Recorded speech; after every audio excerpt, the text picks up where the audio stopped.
On today's episode, new media royalty, Shira Lazar. Named one of the most influential voices in technology. If you create it, you will be it. That is who I am.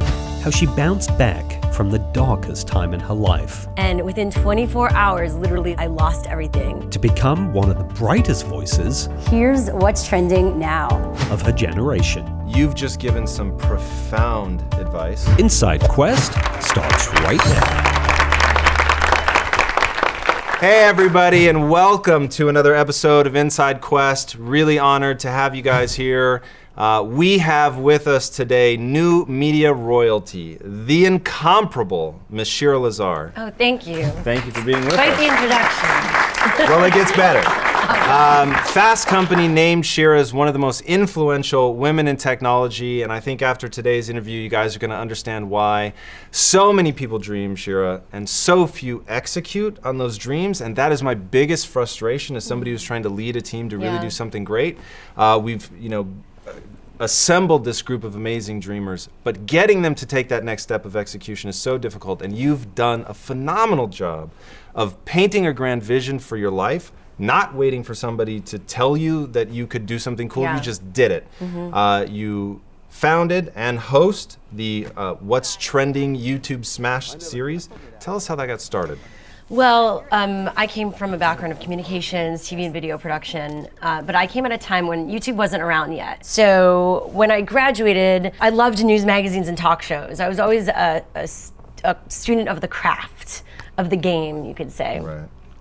And I knew that I could go the local TV station route. I mean, at the time, to be a broadcaster, you either did that and you were in a small city, in a small town, reporting on who knows what, murders, the weather, I don't even know. And I just didn't see that as who I was. It wasn't a reflection of me and what I enjoyed.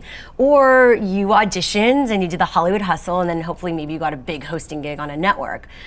And that is very rare also. That's lightning in a bottle. And so I started to create my reel basically. And I literally was like faking it until I made it, right? Perception is reality. So instead of waiting for someone to dub me and tell me I was a host, I said, no, I am. That is who I am. I'm gonna create that title. So whoever I met, I'd be like, I'm a host, I'm a broadcaster. They'd be like, well, what do you host? And be like, well, I do this, I do that. They're like, where can I find you on TV? I'm like, well, you can't find me on TV, but this is what I do. Right. And so it didn't matter if someone was hiring me to do that. I proclaimed I was that. And I kind of use that throughout my life. It's like, if you create it, you will be it. Where'd you learn to do that though? Because there's one story in your background that I think will really illustrate how just baked into your personality that is. So you lose your Nokia phone. Oh yeah, oh my and God. Rather than go, hey, I'm now you remember my life phone. more than I do. That's so, the goal. So this is what I was, so in the midst of that, so I got the agent, I was auditioning, I did that thing, but I wasn't getting the jobs. So at that point, I was doing random gigs, but I was always really fascinated by all the stuff that happened in between shooting. Like we'd shoot these high quality videos and everything, and everyone was looking to make things more edgy. And I go, well, it's fun and interesting. It's the stuff that happens in between when the publicist says, sorry, you need to wait around, you can't get that person, or when the celebrity walks past you, or when I'm just waiting on the carpet. And I go, wouldn't it be cool to bring things in real time? And at the time, Twitter wasn't around. Right. YouTube wasn't around. And so I go, can we go live? Well, what's a cheap way to go live? So I started researching like phones that you could upload in real time. And at the time, Nokia was one of the only phones, and it had this app called Quick, which I don't even know if it's around anymore. So I started doing it on my own. And it's funny because I went to, I remember, a meeting with an executive producer of a big entertainment news show. And she goes, what do you bring to the table that no one else does? I go, well, I do these really interesting things with the phone. And I interview people with my phone. But this is in 2006. And she's like, well, who pays you to do that? And I was like, what do you mean, who pays me? I do it because this is what I love doing, and like, why should I be just doing it when I'm in the hours of working? There's always a story to tell. Like when I was, driving on the street and it was the writer's strike, and I bumped into Norm Macdonald. And so I was like, I'm gonna just do an interview with him. Yeah, this was random. This is just like for my blog at the time. So I go, hey, can I interview you? He goes, for what? For my site. I don't know, I'm gonna do it. And he goes, with what? I go, with this. He goes, what the hell's that? Your phone? You're gonna interview me with your phone? I was like, yeah. And now, once again, we get how that works. And so I did it, and in that moment, I realized there was something special there. raw and intimate nature of our interaction Right. was really special. And I'm like, interesting. I could do this on my own at any point. I could get exclusive access. Like, I don't need like a whole team. Right. And so I started doing that on my own for my own site in between my other professional gigs. And then one night I lost my phone. And I was like, I don't want to buy a new one. I use this for my work. Like, they should be giving me a phone. So I literally Googled Nokia press release, found the press person, and said, I use this phone for work. I think more journalists should be using it. It's an amazing piece of equipment. And I think this is, the next thing. And so she was really inspired by what I said. And she's like, maybe we could do something to work together. And from there, I just started getting hired by, a lot of people in the web and tech / entertainment space. You ever seen the movie Funny Games? No. Fascinating movie. Highly recommend people watch it. The setup is really pretty simple, and if you guys haven't seen it, check it out. Because the difference, and I'll explain why in a second, but the difference between people like Shira who have this vision of what her life could be and she goes on to execute, and the people who have a vision for what their life can be but feel like there's just so many forces working against them. I can tell you right now, the thing that stands between you and your dreams is you. It's not some external obstacle. So the movie Funny Games opens where these two sort of good-looking teenage boys end up trapping this wealthy family in their house through social mores, right? Just the things that you are uncomfortable that they're asking, but sort of social obligation demands that you keep saying yes. And they just drag them into deeper waters until they get them to say yes to really uncomfortable things, and then all of a sudden it turns into a horror film. And you're like, what is happening? It's like a very dark movie. And it takes this uber dark turn, and that was like one of those things that really left a lasting impression on me, because I was like, it's so true. Like, there's just social wiring that we have. Like, back in the day, I would not have asked for that phone from Nokia. I would have thought, like, whoa, you can't do that. Like, it's not Nokia's fault that I lost my phone. Like, how can you blame them? Like, how can you have the chutzpah or the balls to call those guys up and track them down, through their press release and say, hey, you guys should give me a phone? Well, it's also the way you approach it. It's not like, I need, this is for me. It's like, Right. How do I add value to you? Like, you need to do this with me because it's gonna help you. Like, I always find Incredibly ways. powerful point. And you also have to have, like, it's an empathy awareness of, what does that person need, like, the pain points of that person right now. I feel like there's a lot that happens, a lot of collision and tension that happens between people when there's no empathy. That's something you and Tim Ferriss talked about in the interview that you did at South by Southwest, where you basically prodded him to talk about networking. And I thought his answer was really fascinating. Yeah. And it's show empathy for the person in the situation that they're in, Yeah. understanding that they're under tremendous time pressure, acknowledge that, give them something. So his advice was, rather than try to rattle off some pitch at breakneck speed, give them something that's well thought out that they can read at their leisure later, and you just give them a 10-second spiel that says something like, I understand how much time pressure you're under. I've put a lot of thought into this, and I think it could be valuable to you and what you're doing. Very quickly express that you know something about them, and then leave it behind and walk away. And he said, you really make a 2-level impression. Level 1 is, I get it, right? I've got empathy. I understand the situation that you're in, the whole theory of mind thing.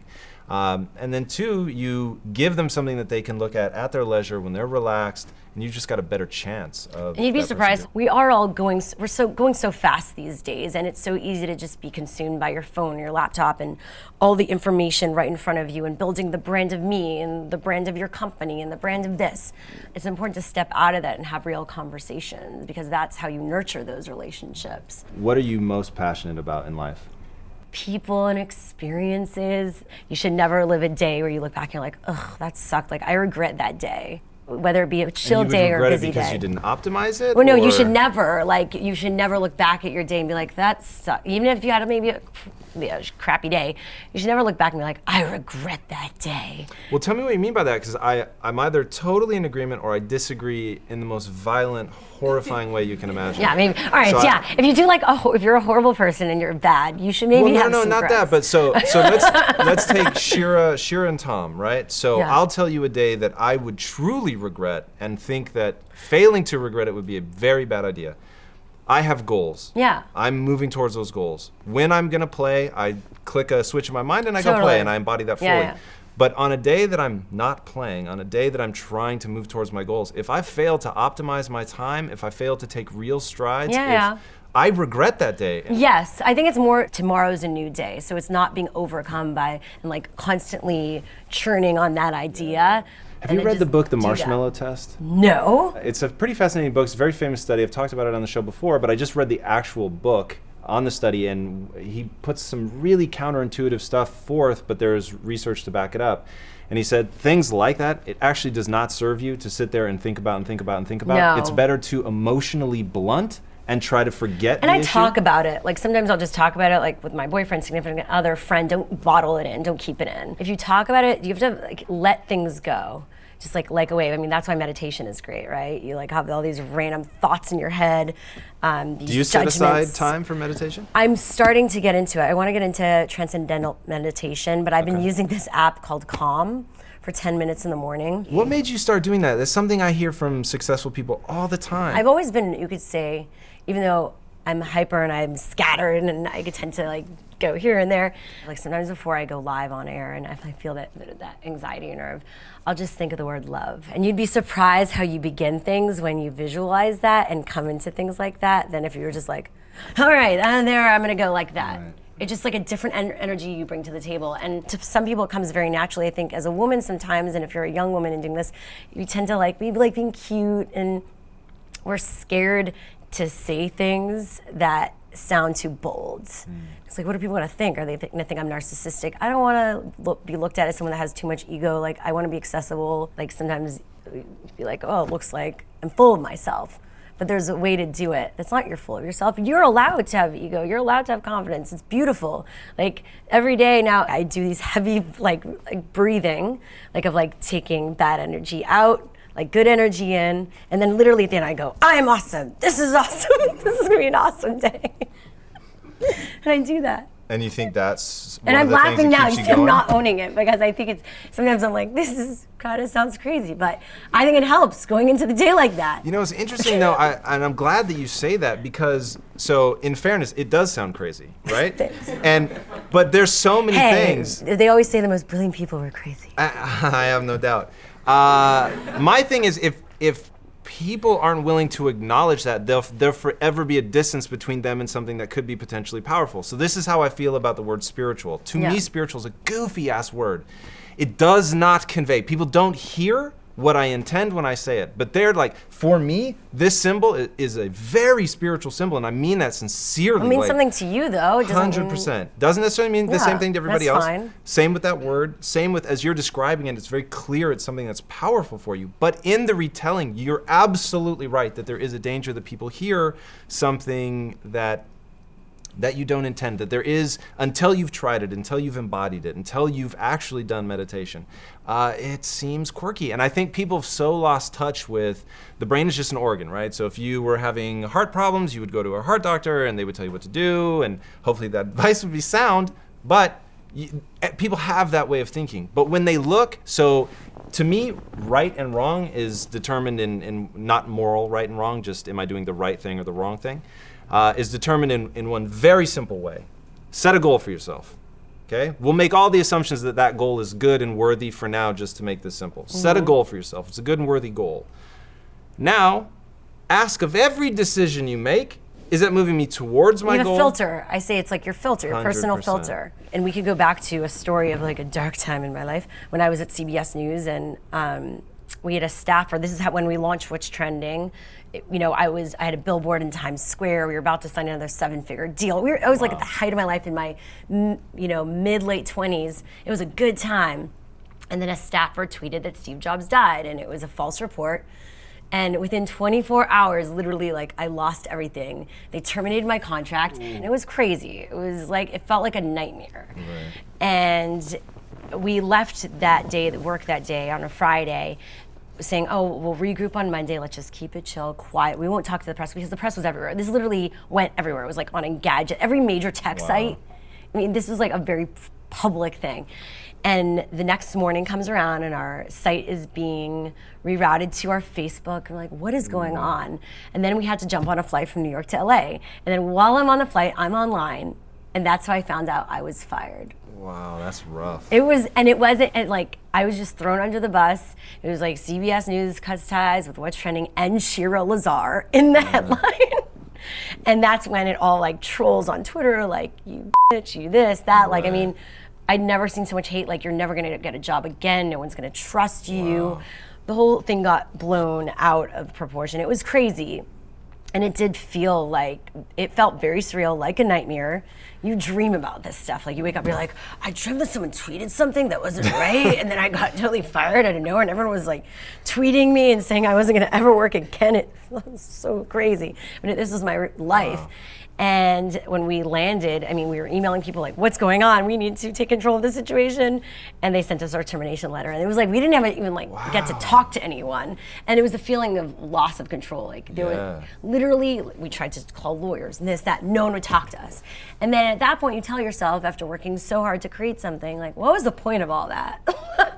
For the first time, and I'm not someone like that. Like I don't regret anything. I don't even know if I'm gonna ever be able to work again. I'm gonna be one of those that people, you know, has an X. A cautionary tale. And that day, this is a fun story.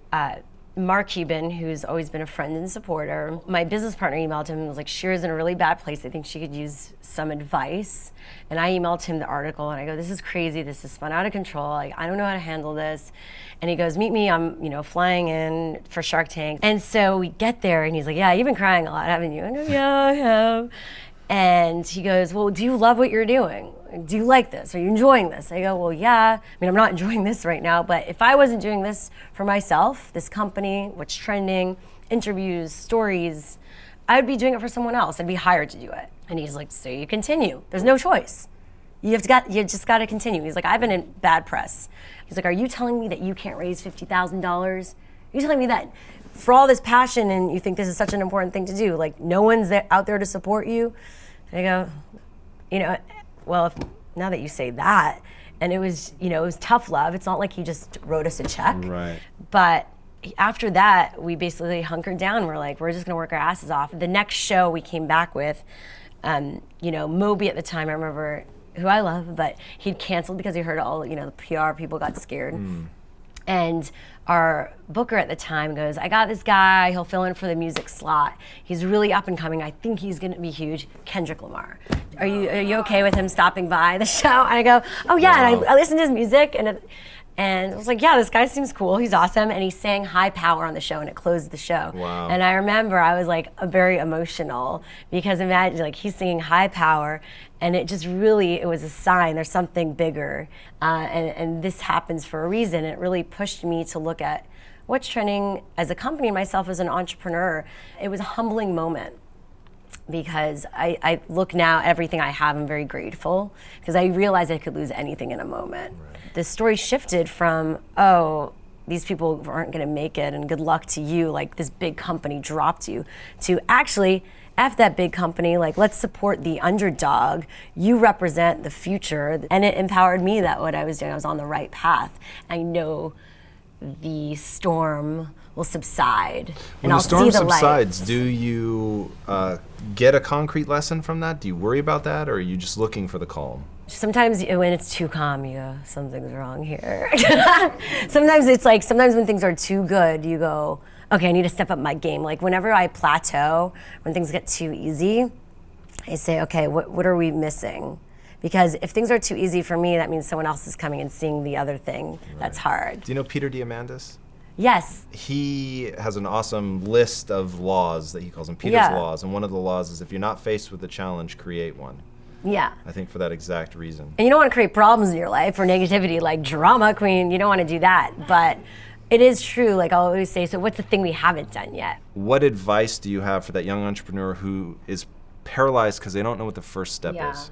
Take some time to go to a cafe and like, you know, take notes down, start brainstorming. Like you need to let yourself breathe and think and brainstorm. We tend to not give ourselves time and we think like, oh, if it's a good idea, it'll just come. Like, no, you need to work at that and outline, you know, your thoughts. First off, what are you passionate about? Like, what's that one thing you obsess about, whether it be with yourself, with your friends? That's probably the thing you should be building a business on or pursuing at least. And then you go, well, what around that passion, what's a business? Like, what are other businesses that have started with that passion? And then you go, okay, this is interesting, so I could start this type of thing with this passion. And then you have to tell yourself, well, do I want to work for myself or do I want to join a movement that someone else has created and continue being inspired? And sometimes that's the better road to go on. So I'm going to welcome you to my nightmare now, Go ahead. as you took me into yours. I was very grateful for the glimpse. Yeah. You've just given some profound advice. It was really, I think, on point. But none of them are going to quit tonight and go start their dream tomorrow. And why? Why aren't they? Why aren't they going to quit? Yeah. What is that? And don't focus on the quit. Why aren't they? Oh. You think that's it? Just fear? I think there's, hopefully maybe they like it here, they don't want to quit. Sure. No, I'm kidding. So, and I totally agree with that. And so abstract it from here and somewhere else. There's so many people working a dead-end job and they're not going to take your advice. Yes, I think a lot is, it's paralyzing, a fear of, what if I fail? What if this doesn't work? What's going to happen? So how did you overcome those fears? I think if you believe in something enough and you work hard at it and you love it and that energy excites people and inspires people, you'll find ways to make money. But you have to constantly be learning. Like you're reading all the time. You're learning from other entrepreneurs and leaders. Sure. You're always an open book to that. And so you never get to a place where you feel like, oh, I've reached the height of it. It's okay at any age to be a student and to learn. And those are the people that succeed the most, that are okay with that, instead of, I need to know it all right now. And that allows you to begin your journey towards a more successful and fruitful life. So it's great. I really, really enjoy the way that you look at life. I cannot thank you enough for being on the show today. This was incredible. One, I thoroughly enjoyed stalking you on the internet and seeing, because you can really watch your personality go from the playful to the profound and back again. I mean, that's a real joy, and it came out certainly here today. I thank you very much for that. I think you've given these guys so many awesome things that they can apply to their own lives in terms of how to find within themselves that passion, that belief, the confidence that they need to go out and build something even when other people are telling them that they can't. It's just an incredibly powerful message, and I'm glad that you brought it today, Shira. Thank you so much for coming. Thanks for having a platform like this for me to share that. Thank you. Appreciate it. Thanks, all of you. All right, everybody. This is a weekly show. We are going to try and every week employ Shira's methodology and get better and better and better and grow.